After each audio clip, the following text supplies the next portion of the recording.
das piores temporadas da história do Botafogo, com apenas 4 vitórias em 33 jogos. Jogadores barrados por indisciplina.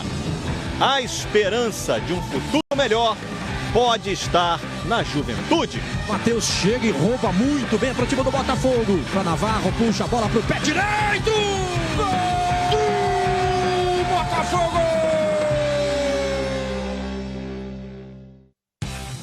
Muito boa tarde para você. Faltam 5 rodadas para acabar o Brasileirão e com o Botafogo a 11 pontos. O primeiro time ali da zona de rebaixamento, a queda para a Série B parece realmente inevitável. Mas a molecada se empenhou nesse empate aí com o Palmeiras, que é o campeão da América. Daqui a pouco a reportagem do jogo para você. Agora notícias do clássico carioca de amanhã no Maracanã, Flamengo e Vasco. A gente começa essa reportagem dando voz ao maior da história do clube. Quando o Zico fala, a gente escuta. O problema é que agora o Flamengo não depende só dele. Ele depende da derrota do outro. Mesmo que ele tenha um confronto direto, ele ainda fica, se o outro não perder mais, ainda fica um ponto na frente. Realista, o eterno camisa 10 gostou do que viu na segunda-feira. Poderia ter feito até mais gols, esse jogo do Sport poderia ter terminado 4-5-0 no primeiro tempo, e aí a coisa ficaria muito mais confortável. De fato, o ataque é o melhor do Brasileirão até agora, 60 gols. Bruno Henrique contribuiu com 7, Gabigol com 10. O ataque do Flamengo é maravilhoso, realmente. Tem os melhores atacantes, a dupla do ataque do ano passado, o Bruno Henrique e o Gabigol foi fantástica, foi o melhor e a melhor dupla do ataque. A questão é que os dois podem virar desfalques em breve. Lembra da expulsão do Gabriel contra o Bahia em dezembro? O árbitro o acusou de tê-lo ofendido gravemente. E lembra também do Bruno Henrique, quando atingiu o rosto do Breno do Goiás na 11ª rodada. Os dois casos serão analisados pela Justiça Desportiva e o gancho pode ser pesado. O STJD vai julgar Gabigol na sexta-feira. A punição máxima é de 9 jogos. Para Bruno Henrique, seriam até 6. E a situação dele será apreciada somente na semana que vem. Nada disso interfere no clássico contra o Vasco amanhã. Eles estão garantidos. Caso sejam suspensos mais na frente, também não há motivo para desespero. Há um substituto seco para jogar. O artilheiro rubro-negro no campeonato, Pedro, com 13 gols, precisou de pouco tempo em campo no Recife. O artilheiro deixa o dele, Pedro! Pedro é importante para o Flamengo não só nessa situação, em qualquer situação. Mas eu acho sinceramente que a punição não vai ser encarada nesse momento e se for, não vai ser tão grande. É coisa rara ter tanta opção no elenco.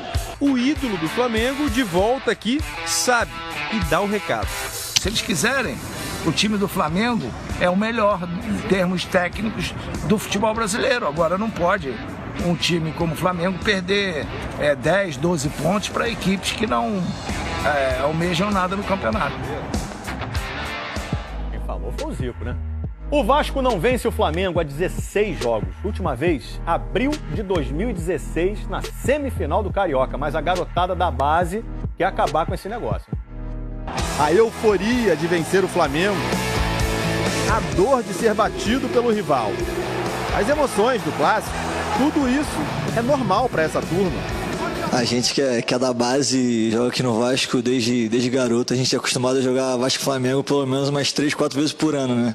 No último jogo, contra o Bahia, eram 3 titulares formados nas categorias de base do Vasco. Amanhã, contra o Flamengo, pode ser que Thales Magno seja substituído por Peck e tenha a entrada já confirmada de Ricardo Graça na zaga, o que só aumenta o número de jogadores revelados no clube para esse clássico. Jogar um clássico é uma motivação a mais, não tem jeito. Quando você veste a camisa do Vasco e sai vai jogar um Vasco Flamengo no Maracanã, um clássico dos milhões, com certeza é diferente, né? Aos 23 anos, Ricardo Graça pode dizer que está entre os experientes desse grupo.